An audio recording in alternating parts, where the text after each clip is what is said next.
भाईजान दूसरा ये था कि ना मुझे जो है ना वो डेमोक्रेसी पर कुछ बातें कहनी थी। आपके पास 5-10 मिनट हैं या फिर हम हाँ किसी जी, और हाँ जी, कहिए, कहिए, कहें। अच्छा भाईजान देखें, डेमोक्रेसी का तो भाईजान देखें वो बात है कि आपको तो मतलब पता होगा कि ये इंसानों के लिए है, इंसानों के लिए है, कौम के लिए है, कौम की तरफ से है वगैरह-वगैरह। आम अमूमन लोगों को पता नहीं होता। अम, इसके मानी भी नहीं पता कि क्या हैं। हमारे मुल्क में जैसे ये इसकी मिट्टी पलीत हो रही है, हमारी कौम जो है वो इस काबिल नहीं थी कि इनको इतना बड़ा तोहफ़ा मिल जाता। अभी हमें इसकी कदर नहीं है। और मैं भजन इससे पहले कि ये बताऊँ कि डेमोक्रेसी बल्कि मैं बताऊँगा ही नहीं कि डेमोक्रेसी क्या, मैं ये बताऊँगा कि डेमोक्रेसी क्या नहीं है। अगर आप भजन इजाज़त दें, सिर्फ़ मैं 1 जी, जी, मिनट आपसे ज़रूर। लूँगा कि जमहूरियत जो है ना भजन देखें आमरियत नहीं है, डिक्टेटरशिप नहीं है। जैसे कि एक शख़्स की हुकूमत करती है, जैसे कि वो सद्दाम हुसैन ने की, मुशर्रफ ने, ज़िया-उल हक ने, तो वो जो लीबिया के जो थे, उन्होंने मुअम्मर कज़ाफ़ी ने। और ये ओलिगार्की भी नहीं है कि जिसमें जो है ना एक छोटा-सा तबका पूरी माशरे पर हुकूमत करता है।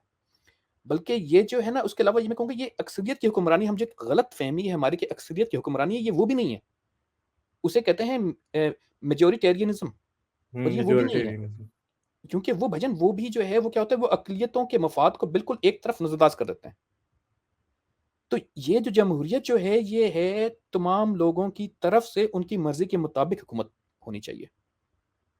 मतलब ये तमाम लोग तो हुकूमत नहीं कर सकते एक वक़्त में, लेकिन उनकी तरफ से, उनकी नुमाइंदगी की तरफ से, उनके बिहाफ़ पर हुकूमत जो है उनकी मर्ज़ी के मुताबिक होनी चाहिए, कंसेंसस की बेसिस पर होनी चाहिए। वो ये नहीं होना चाहिए कि भई जिसको भी आपने नुमाइंदे को चुन लिया वो अपनी मर्ज़ी से आकर के खलीफ़ा बन गया और उसने फिर आके तबाही फैला दी। वो फिर वो जमहूरियत नहीं है। पाकिस्तान जो है भाईजान देखिए इस्लामी जमहूरियत पता नहीं हमने क्या नाम रखा हुआ है, इस्लामी जमहूरियत पाकिस्तान। ना जमहूरियत की समझ आ रही है, ना इस्लाम की समझ में आ रही है। वहाँ पर बहुत इस तरह की मुसीबतें और परेशानियाँ लगी पड़ी हैं।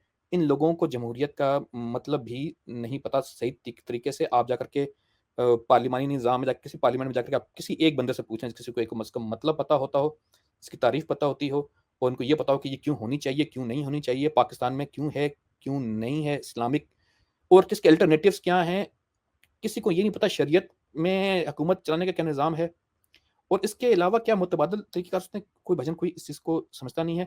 भजन मैं आपसे अर्ज़ करूँगा कि अगर आप मुझसे पूछें 2-3 मिनट भजन आपसे और लूँगा। मुझसे जी, जी, पूछें जी, तो ज़रूर।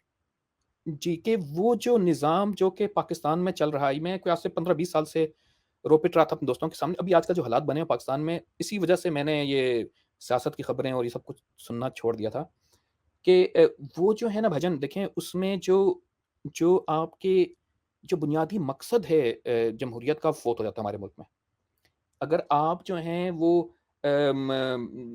मौलाना आज़ाद को खुश करने के लिए आप वो अहमदी भाई पहले आए हुए थे, उनको आप काफ़िर करार दे देंगे क्योंकि आप मेजॉरिटी में तो आप तो मेजॉरिटी में 10 मुल्ला आपके साथ हैं, उनका 1 मुल्ला है, तो आप तो जीत जाएँगे। उसमें कौन-सा वोट करने का क्या मतलब हुआ?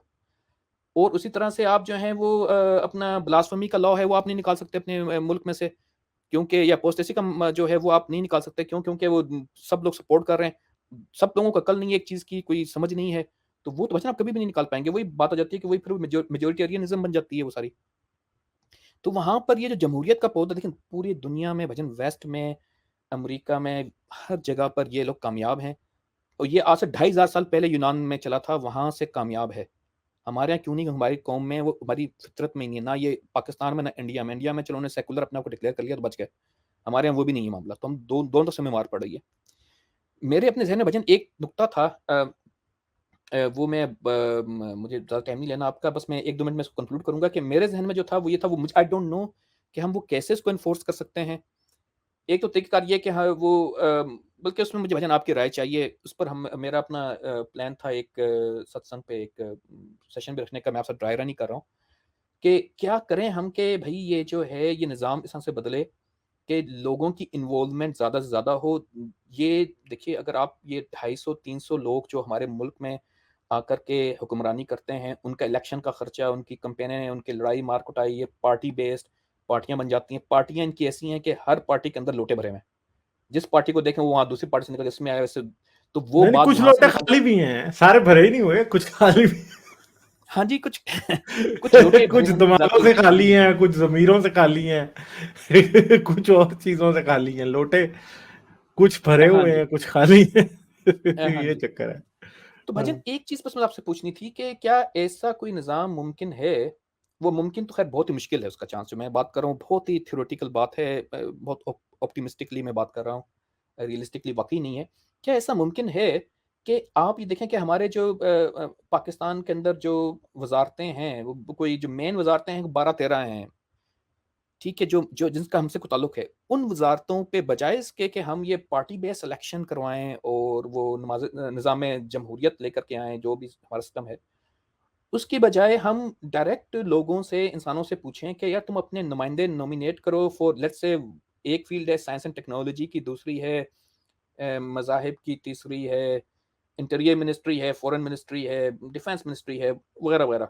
आपके गुर्बत मिटाने की कोई मिनिस्ट्री है, वर्क पावर की है। तो ये इन पे तुम नॉमिनेट करो बंदे, वो पूरे पाकिस्तान से मिसाल के तौर पे कि 100-100 बंदे नॉमिनेट हो जाते हैं, ये कोई 12-13 मिनिस्ट्रीज़ पर। और उनमें से मिसाल के तौर पे एक साइंस एंड टेक्नोलॉजी की मिसाल लेते हैं कि उन पे कोई एक बंदा है, जैसे कि हूद भाई हैं, वो 5वें नंबर पर आते हैं। भजन आप कोई तीसरे दूसरे नंबर पे आते हैं। कोई और बंदा है जो कि गामा भाई है, वो 99वें नंबर पर आता है। और उसके बाद जब वो आते हैं, उसके बाद वो उसी पर डिसाइड ना कर लें, बल्कि फिर इलेक्शन करवाएँ। और जो उन इलेक्शन में वो सिर्फ़ 19 सॉरी 12-13 अ, जो आपकी मिनिस्ट्रीज़ हैं, उनको मिनिस्ट्री न कहें आप, जो भी कहें, रिप्रेजेंटेटिव कह लें, उन पर ही वो इलेक्शन हो और उन्हीं लोगों में से हों जो कि नॉमिनेट हुए हैं, उनमें सिर्फ़ एक बंदा आपने सेलेक्ट करना हो। तो उसमें भाईजान मुझे जो ये लगता है कि वो, और ये अभी इस दुनिया में, साइंस टेक्नोलॉजी की दुनिया में सब कुछ मुमकिन है, कि ये सब चीज़ें हो सकती हैं। हमें सिर्फ़ 12-13 लोगों पर एम्फेसिस करना है और वही लोग आएँ जो कि इस फ़ील्ड में माहिर हैं, जिस पे लोग एतमाद करते हों। ज़ाहिर है फ़ील्ड के माहिर तो की तो डेफ़िनिशन कुछ और है, वो तो एडवाइज़र बन सकते हैं। लेकिन अगर उन्होंने रिप्रेजेंटेटिव बनना है अवाम का, तो वो 12-13 लोग ही हों। उसमें आपकी सारी कॉस्ट बच जाती है, उसमें पार्टियाँ बनाने की ज़रूरत नहीं पड़ती। उसमें आपको ये दंगे करने की ज़रूरत नहीं पड़ती, या आपके ये जो हैं वो रास्ते बंद नहीं होंगे, धरने कोई नहीं देगा। वो 12-13 लोग ही आएँ और वही रिप्रेज़ेंट करें। प्राइम मिनिस्टर की भी ज़रूरत नहीं है, सदर की भी ज़रूरत नहीं है। वो उसके लिए एक रिप्रेजेंटेटिव आपको चाहिए पाकिस्तान का, वो भी इस तरह से नॉमिनेट हो सकता है। देखिए, ई-गवर्नेंस जो है वो पूरी दुनिया में ऑलरेडी चल रही, पूरी दुनिया में, सॉरी मैं गलती से कह गया, लेकिन कुछ कंट्रीज़ वेस्ट में ऐसी हैं, जैसे एस्टोनिया है, वहाँ पे ई-गवर्नेंस ऑलरेडी इंट्रोड्यूस हो चुकी है। जहाँ तक आप इंसानों का अमल दखल इन चीज़ों में कम करेंगे, वहाँ उतना ही बेहतर होगा। जो जो जैसे कि मिसाल के तौर पे ये जो आपका भजन जो हम बनाते हैं, क्या कहते हैं उसको, जो साल के बाद हम एक बजट जो बजट बजट जो बनाते हैं, उसके लिए हमें इंसानों की ज़रूरत नहीं है। वैसे बजट इतना मुश्किल काम है, वो एआई ज़्यादा अच्छा जनरेट करती है। आपको उसे चूज़ करना है कि इन बजट्स में से मुझे कौन-सा चूज़ करना है। एआई जो है इज़ द बेस्ट टूल, वो हर मामले में बेहतरीन है। तो ये जो है, ये हम जितना ज़्यादा ये इंसानों, क्यों इंसानों में भी हम अभी इंसानों में कोई ऐसे कोई इंसानियत वाला मुल्क हो तो दैट्स अ डिफरेंट थिंग। हमारे वतन में भजन मसला ये है कि इंसानियत ना होने के बराबर है, आप ये बात जानते हैं। तो वहाँ पर जितना ज़्यादा से ज़्यादा इन चीज़ों पे डिपेंड किया जाए, ये, और मैं ये नहीं कह रहा कि ये 13 लोग जो हैं, ये इलेक्ट करने का सिस्टम जो है, ये कोई डेमोक्रेसी के खिलाफ है, ये डेमोक्रेसी की इंतहा है। लेकिन अगर इसे सही तरह से समझा जाए। अब ये वही बात है, इसके लिए मुझे बहुत ज़्यादा टाइम दे चाहिए होगा इन सारी बातों को एक्सप्लेन करने के लिए, क्योंकि ये मैं मेरे अपने ज़हन में एक फ्रेमवर्क था, कोई 15-20 साल से चल रहा है। तो मैं आपका भी वक़्त किस वक़्त मिला तो आपको पता कि मज़ीद डिफाइन करूँगा। सिर्फ़ आपकी राय लेनी ये थी कि इसमें आपको क्या लगता है? क्योंकि लगता है कि इसमें कोई लूप होल, कोई मसला-मसाइल, सर, कोई। इसमें बड़ा जी, सीरियस लूप होल है जो बात आप कह रहे हैं। ये जी, टेक्नोक्रेटिक गवर्नमेंट्स जो हैं, देखें, डेमोक्रेसी में एक प्रॉब्लम भी है। डेमोक्रेसी में नहीं, दुनिया में एक प्रॉब्लम है कि सब लोग एक जितने इंटेलिजेंट नहीं है। कई जगह पे लोग ये समझते हैं कि डेमोक्रेसी ये मानती है कि हर इंसान को एक वोट का हक देती है, तो वो ये मानती है कि पीएचडी वाला जो है वो जो है एक बेचारे मैट्रिक फेल के बराबर है या फिर एक अनपढ़ के बराबर है। डेमोक्रेसी ये नहीं मानती कि ये दोनों बराबर हैं अपनी डिसीजन की एबिलिटी में। डेमोक्रेसी ये मानती है कि अपनी ह्यूमन वैल्यू में दोनों इंपॉर्टेंट है। और लोकलाइजेशन जो है ना, वो एक बहुत बड़ी जरूरत है असल में। देखें, मैं एक गली में रहता हूँ, उस गली में आए जब बारिश होती है तो पानी खड़ा हो जाता है। ये क्या इस्लामाबाद, मैं कराची में रहता हूँ और मैं गली में रहता हूँ और गली में पानी खड़ा हो जाता है, तो आप क्या समझते हैं कि कराची में रहने वाले डॉक्टर परवेज हूद भाई को ये मसला पता होगा? जी, सही कह रहे हैं आप, सही कह रहे हैं। नहीं पता होगा ना। किसको नहीं, पता होगा? जो उस जो गली लोकल में रहता है। जी, जो जी। उस गली में रहता है वो भी लोकल काउंसलर को पता होगा कि गली में क्या हो रहा है। एमएनए को भी नहीं पता होगा कि हाँ भाई, औरंगी टाउन की गली नंबर 12 में पानी खड़ा हो जाता है। ये नहीं पता होगा उसको। बिजली नहीं आ रही, फोन की लाइन नहीं पहुंच पा रही, ठीक है, ट्रैफिक का मसला है, लॉ एंड ऑर्डर का मसला है, ये किसी नेशनल लेवल पे काम करने वाले, सिटी लेवल पे काम करने वाले बंदे को नहीं पता होगा। पाकिस्तान में जमहूरियत जो है ना वो भी आधी है। यही जमहूरियत दुनिया में, सारी दुनिया में पॉलिटिशियंस ही चलाते हैं। प्रॉपर डेमोक्रेटिक प्रोसेस होता है जिसकी वजह से लोगों के प्रॉब्लम हल होते हैं। मेरा एक छोटा आदमी जो है ना मेरे जैसा, उसके प्रॉब्लम भी छोटे हैं, उसको उन्हें सॉल्व करने के लिए डॉक्टर परवेज ऊद भाई या आइंस्टाइन की जरूरत नहीं है, उसको अपने जैसे छोटे आदमी की जरूरत है जो उसके मसले समझता हो। और ये याद रखें, डॉक्टर परवेज ऊद भाई एक शाइनिंग स्टार है जी, बहुत जबरदस्त आदमी है, मगर वो खुद भी ये नहीं कहेंगे कि वो ये समझते हैं कि एक बस्ती में रहने वाले गरीब आदमी के प्रॉब्लम क्या है। ये उस बस्ती के रहने वाला गरीब आदमी ही समझता है, और उस गरीब आदमी को पार्टीज के अंदर, पार्लियामेंट के अंदर, लोकल काउंसिल के अंदर, यूनियन काउंसिल के अंदर, सिटी काउंसिल के अंदर रिप्रेजेंटेशन मिलनी चाहिए। और डेमोक्रेसी आपने खुद बड़े ब्यूटीफुल तरीके से डिफाइन किया कि डेमोक्रेसी क्या है। डेमोक्रेसी लोगों की गवर्नमेंट है उनके रिप्रेजेंटेटिव्स के थ्रू। रिप्रेजेंटेटिव इतना लोकल होना चाहिए कि मैं उसके घर जा सकूं, मैं उसके दफ्तर में जाकर उससे मिल सकूं। सिर्फ वो नहीं, प्राइम मिनिस्टर से मिलने की तो हर एक को इजाजत नहीं मिलेगी, और मेरी हर चीज के लिए प्राइम मिनिस्टर को जवाब दे समझ लेना, ये भी थोड़ी बेवकूफी है। हमारे मुल्क में यही है, मगर ये थोड़ी बेवकूफी है क्योंकि हमारे यहां लोकल गवर्नमेंट का, लोकल बॉडीज एग्जिस्ट ही नहीं करती। Free and fair election local bodies के अंदर से अगर होगा तो फिर ऊपर तक जाएगा। लोकल बॉडीज के अंदर लीडर्स ट्रेन होंगे, वो लीडर्स लोकल प्रॉब्लम को समझते होंगे, वो ही कल को सिटी काउंसिल में जाएगा, सिटी काउंसिल से वो प्रोविंशियल असेंबली में जाएगा, प्रोविंशियल असेंबली से वो नेशनल असेंबली में जाएगा। वो नीचे से ऊपर ग्रास रूट लेवल से जो उठ के लीडर आएगा, उसको ये पता होगा कि हाँ सिटी की गलियों में ये मसले हो सकते हैं, बिजली का ये मसला हो सकता है, बिजली बारिश आएगी तो बिजली का ये प्रॉब्लम होगा, गैस लाइन बिछेगी तो ऐसे होगी, स्कूल इतने चाहिए, स्कूलों में ये मसले होते हैं, औरतों के ये मसले हैं, लोकल ट्रांसपोर्ट के ये मसले हैं। फिर वो समझता होगा। और दुनिया में डेमोक्रेसी उन मुल्कों में कामयाब है जिसमें लोग ये प्रोसेस पूरा करके आते हैं, जिसमें यूनिवर्सिटी स्कूल लेवल से पॉलिटिक्स शुरू होती है, यूनियन काउंसिल काउंसिल लेवल से पॉलिटिक्स शुरू होती है और ऊपर जाती है। मैं आपको एक बात बता दूं, पार्लियामेंट्री डेमोक्रेसी जो है ना वो प्रेसिडेंशियल सिस्टम से ज्यादा बेहतर है असल में, क्योंकि लोकलाइजेशन ऑफ पावर बड़े अच्छे तरीके से करती है वो। प्रेसिडेंशियल के अंदर नहीं हो पाता। प्रेसिडेंट जो है वो एक समझ लेंगे वो एक बहुत हाई लेवल की फिगर है, हर बंदे को उस तक रीच नहीं होती। और ये याद रखें कि अगर कहीं पे प्रेसिडेंट होता भी है तो लोकल बॉडीज उसकी आंखें हैं, उसको पता वहां से लग रहा है कि मसले क्या है। तो डेमोक्रेसी का जो मतलब है वो हम ये समझते हैं कि डेमोक्रेसी को आसमान का सिस्टम है और ऊपर एक गॉड बैठा हुआ है प्राइम मिनिस्टर या प्रेसिडेंट की शक्ल में, वो सब प्रॉब्लम सॉल्व कर देगा। नहीं, डेमोक्रेसी इंसानों का सिस्टम है, इंसानों ने चलानी है, छोटे लेवल से शुरू होनी है, ऊपर तक जानी है। लोग समझते हैं कि डेमोक्रेसी टॉप डाउन है, टॉप डाउन नहीं है, ये बॉटम अप अप्रोच है असल में। मगर जाहिर बात है कि हमें क्या पता, हमने तो कभी अप्लाई नहीं करके देखी। हमारे अक्रॉस द बॉर्डर इंडिया में हमसे सिचुएशन बहुत अच्छी है। वहां पे लोकल बॉडीज के भी इलेक्शन होते हैं, वहां पे प्रोविंसेस के भी होते हैं, वहां पे नेशनल भी होते हैं, सारी चीजें मैनेज होती हैं वहां पे। और उनका इलेक्शन कमीशन हमारे इलेक्शन कमीशन से बहुत ज्यादा आजाद है, ठीक है। जी। वहां पे ऐसे नहीं होता कि एक प्राइम मिनिस्टर को अगर किसी ने नो कॉन्फिडेंस मोशन से निकाल दिया तो वो असेंबलियां तोड़ के जाता फिरेगा, ऐसे नहीं करते वो, ठीक है।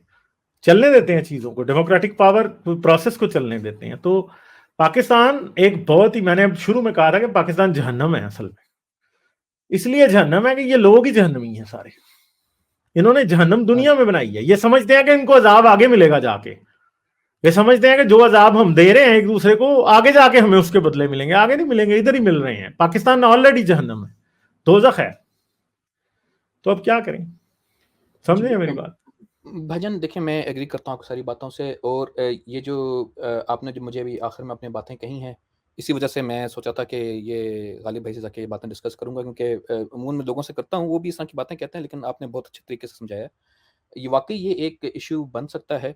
मैं भाईजान इसी पर एक काउंटर क्वेश्चन करूंगा, फिर आपसे इजाज़त लूंगा कि देखिए, ये जो जहाँ तक जो बात है ना बल्दियाती लोगों को मुंतखब करने का, उनका इंतखाब होना, उन लोगों का लोकल लेवल पर अपने गली मोहल्लों में, शहरों में मसले मसाइल हल करना, तो वो तो भजन उसकी तो टोटल सेंस बनती है। मैं तो टोटली एग्री करता हूँ कि वो तो हमें लोकल लेवल इश्यूज़ जो हैं वो तो सेंट्रल लेवल से नहीं दिख सकते।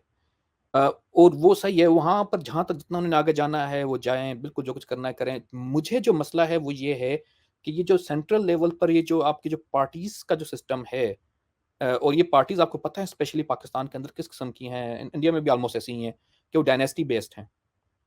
तो वो जो हैं वो जब तक आप इंडिविजुअल जो आपके रिक्वायरमेंट्स हैं, इस पे स्पेसिफिक होकर के आप उसको एनफोर्स नहीं करेंगे, आप पार्टियों पे तवक्कुल करेंगे। पार्टियाँ तो भजन ये तो इनका कारोबार है। हर एक पार्टी का, एक-एक ख़ानदान का अपना-अपना वो करना धरता है सारा। तो वो जो हैं अभी ये हमारे तीसरे इमरान खान साहब भी आ गए हैं, अभी आप देखेंगे ये क्या इनका क्या मामला बनता है, अल्लाह जाने। लेकिन ये है कि मैं आपसे अर्ज़ करूँगा कि ये जब इस तरह की जो पार्टीज़ का सिस्टम है, उसमें हमें जो स्पेशली पाकिस्तान और इंडिया का जो मिज़ाज है, उसमें वो नहीं बैठ रही। ये वो पौधा है जो कि वेस्ट का है, आके लगा दिया है इस धरती पर, ये खुश मिट्टी वाली धरती है, यहाँ पर ये पौधा लग नहीं रहा। बस मुझे सिर्फ़ इतना ही कहना था। अ, मैं बहरहाल इस भजन बात के ऊपर भी मेरा ओपिनियन थोड़ा सा देखें, आप सुने। जी, जी भजन, जी। मैं हूं एवोल्यूशन को मानने वाला बंदा, और एवोल्यूशन जो है ना वो दुनिया के हर सिस्टम में नजर आती है। एवोल्यूशन ना कोई सिस्टम ऐसे नहीं हो सकता कि आप एक जानवर की बाजुएं काट के नए उसको पर लगा दें। उसने बाजुओं को ही पर बनाना होता है एवोल्यूशन में, उसने बाजुओं को ही पार बनाना होता है। तो आपके पास जो पॉलिटिक्स है ना अभी, चाहे वो डायनेस्टिक पॉलिटिक्स है, चाहे वो पार्टी बेस्ड है, पार्टीज होने में कोई गलत बात नहीं है।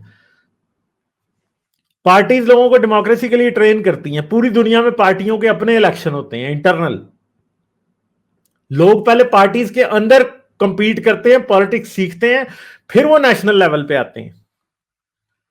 पार्टीज के अंदर लोग प्रेसिडेंट के लिए और दूसरी पोजीशंस के लिए आपस में इलेक्शन लड़ते हैं पहले, और फिर वो बन के ऊपर आते हैं, और फिर वो नेशनल लेवल पे उस पार्टी की स्ट्रेटजी को डिवाइस करते हैं। पार्टियों की एक स्टैंसेस होते हैं दुनिया सारी में। जैसे डेमोक्रेटिक पार्टी लिबरल है यूएस में, और रिपब्लिकन पार्टी जो है वो कंजर्वेटिव है।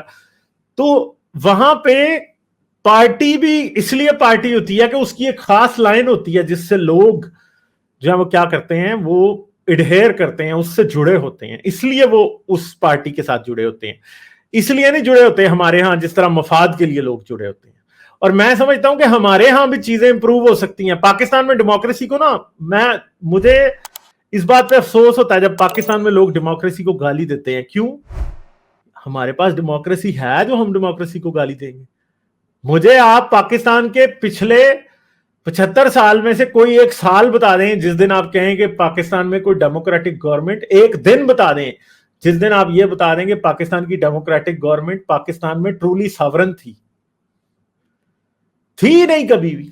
मैं चैलेंज करता, कोई एक भी दिन नहीं था। मोहम्मद अली जिन्ना ने पाकिस्तान बनाया था ना, तो वो उस दिन भी सॉवरन नहीं था पाकिस्तान का। जी, बिल्कुल। ठीक है, तो डेमोक्रेसी को पाकिस्तान में ये कहना कि और डेमोक्रेसी ने हमें फेल किया, नहीं नहीं, हमने डेमोक्रेसी को फेल किया। हमने बनाया क्या है? पाकिस्तान में हर चौथे साल डिक्टेटर आ जाता है, डिक्टेटर आके तमाशा लगा देता है। अभी आप देख लें, अभी आप देखें ना, अभी पीछे डिक्टेटर्स ने क्या किया। ये आर्मी वाले, ये डायरेक्ट डिक्टेटरशिप में नहीं है, मगर 2014 से जो तमाशा इन्होंने लगाया हुआ है, जिस चीज में वो अभी कल्मिनेट कर रहा है। फिर आप कह रहे थे आप सियासी बात नहीं करना पसंद करते, हमारी आंखों के सामने है कि नॉन डेमोक्रेटिक फोर्सेस ने पाकिस्तान के साथ इस पिछले 10 साल के अंदर किया क्या है। 2014 से 2023 पूरे 10 साल बनते हैं। 10 साल के अंदर प्रोजेक्ट इमरान खान के जरिए पाकिस्तान का वो सत्यानाश किया है, वो जिन बनाया है कि अब इनका है ये ना उगल सकते हैं ना निगल सकते हैं। इमरान खान इन्होंने बनाया था, ये सोचते थे कि उसके जरिए अगले 20 साल ये गवर्नमेंट करेंगे। ठीक है, वो इनका ही रोग एजेंट बन गया, अब वो इनके खिलाफ हो गया है। अब उसको उसका कल्ला कमा करते हुए भी इनको डर लगता है कि यार अब हम दोबारा किस पे इन्वेस्ट करेंगे, हमारा तो कोई रिप्रेजेंटेटिव पूरे पाकिस्तान में रहा ही नहीं है, दूसरी पार्टियां इनके साथ हाथ नहीं मिलाना चाहती।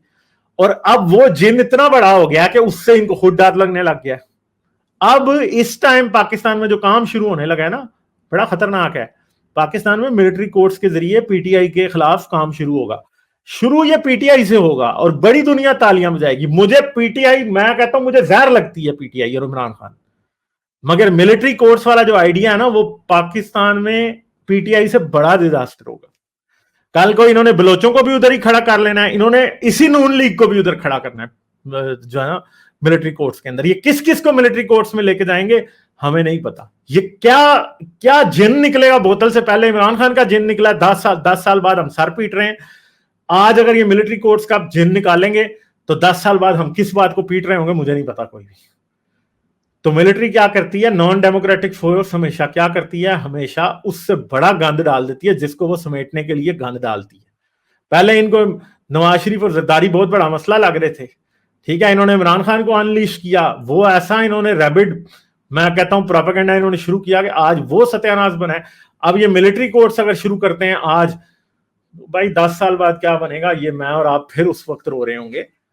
शायद हम तो ना ही रो रहे हो, हम कौन से पाकिस्तान में रहते हैं, अभी हमारे जज्बात पाकिस्तान से वाबस्ता है, मगर एक जगह से इतनी बुरी खबरें आती रहेंगी तो एक दिन मैं सोचूंगा यार इतनी टेंशन होती है इनकी खबरें देख देख के, तो दफा करो, मैं क्यों सुनूं। जैसे आप कह रहे हैं मैं भी उसी पॉइंट पे पहुंच जाऊंगा, पहुंच सकता हूं बिल्कुल 100%।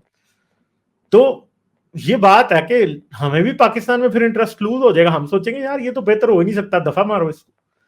और आम आवाम वो है जिसको बात ही समझ नहीं आती कि असल रूट प्रॉब्लम है क्या। पाकिस्तान में हकीम जी कभी डेमोक्रेसी नहीं आई है, इंडिया में डेमोक्रेसी है।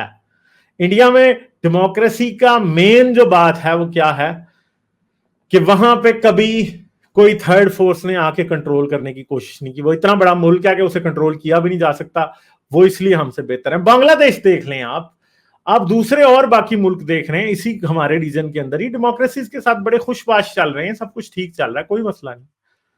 तो क्या होगा फिर, हम पीछे इसीलिए हैं कि हमने डेमोक्रेसी को डिसअपॉइंट किया। डेमोक्रेसी ने हमें डिसअपॉइंट नहीं किया, डेमोक्रेसी तो पाकिस्तान में कभी थी ही नहीं। समझ रहे बात? वो पाकिस्तान के बनने का आइडिया ही ओवरऑल देखा जाए तो 100% देखा जाए तो वो डेमोक्रेटिक था ही नहीं।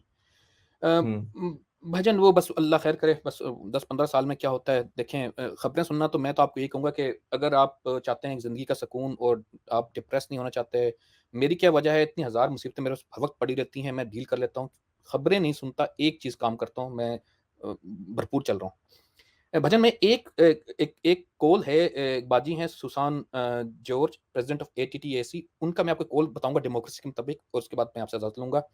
वो कहती हैं कि democracy doesn't mean much if you are hungry or homeless or have no health care or your children can't go to school, even if you have a vote, democracy is not effective। और बस भजन इसी बात का मैं इजाजत लूंगा कि वो हमारे मुल्क में ये ना ये वो क्या कहते हैं उसे, egg and chicken, egg and हैन जो है ना सिचुएशन बनी हुई है। पहले क्या हो, पहले ये गुर्बत खत्म हो या डेमोक्रेसी ठीक हो, ऐसे ही भजन। एनीवे भजन बहुत अच्छा लगा, बहुत ज़माने बाद आपसे बात हुई। आई विल इंशाल्लाह पूरी कोशिश करूंगा। चले हकीम जी, वैसे मैं इस कॉल से भी पूरे तरीके से एग्री नहीं करता। क्यों नहीं करता? वो एक सिंपल सी बात है, मैं समझता हूं कि बंदे के मुंह में जुबान हो ना तो फिर लड़ाई हकूक की जुबान से शुरू होती है। अगर किसी का पेट खाली है, उसके पास खाने को कुछ नहीं है और उसके पास जुबान भी नहीं है, तो वो खामोशी से मर जाएगा, किसी को पता भी नहीं चलेगा। उसके पास जुबान है ना तो वो मरेगा, थोड़ा शोर तो करके मरेगा ना। और डेमोक्रेसी जो है लोगों को जुबान देती है। डेमोक्रेटिक कंट्रीज में ये राइट है कि वो प्रोटेस्ट कर सकता है, भूखा, वो भूख हड़ताल भी कर सकता है। मुझे बताएं भूखा और भूख हड़ताल में फर्क क्या है? भूख हड़ताल में आप भूखे तो होते हैं, जी जी, आप खामोश भी होते हैं, मगर आपकी आवाज बहुत बड़ी होती है। ठीक है जी भजन, बिल्कुल। चलें भजन, अल्लाह करे कि हम ऐसे इतने अच्छे इंसान बन जाएं। ओके, अपना ख्याल रखें। Okay sir, okay, bye bye. Like, share और सब्सक्राइब करना मत भूलें। इसके साथ साथ आप मेरे चैनल को पेट्रियन पर सपोर्ट कर सकते हैं। पेट्रियन का लिंक वीडियो की डिस्क्रिप्शन में है।